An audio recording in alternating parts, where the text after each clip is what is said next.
involved himself in while he was in New York, Brother KLillard. And of course, Lillard is the president of the African American Cultural Alliance in Nashville, Tennessee. Of course, Lillard, let me welcome you to the show this morning. Glad to be here this morning. And to tell you how delighted we are to have you here this morning. We're glad that you have this program on, Brother Haney, because you're recording history for all our great-great-grandchildren, Brother Haney. But I tell you, the kind of information that you have is worthy of being recorded, because as we said, we've had you on a number of occasions. As a matter of fact, quite recently we did Nashville, the Battle of Nashville with you, and you gave us excellent information. And what we'd like to do today is to talk about Malcolm X. But before we get into Malcolm X, let's talk again about Leo Lillard, because some individuals might not know you, and I would imagine there are only a very, very few who might not know you. But in order to deal with Malcolm X in New York, let's talk about you in Nashville, Tennessee, and your background and how you eventually ended up in New York. Well, I was a junior at A&I State University, majoring in mechanical engineering.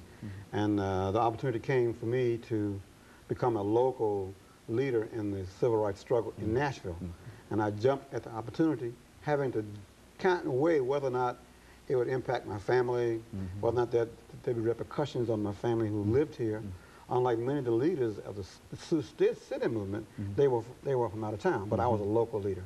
And that always caused some trepidation about what's the impact of that, what's on your family. But once I became involved, I couldn't back up.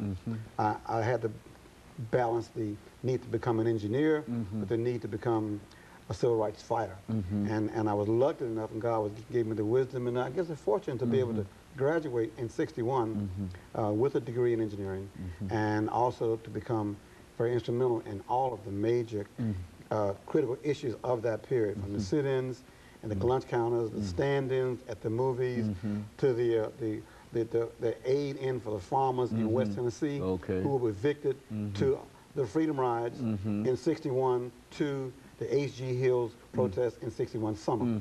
By that time, as a veteran local person, you become identified. And the Klan and the right wing were burning up my cars, shooting at my dad, and shooting at me.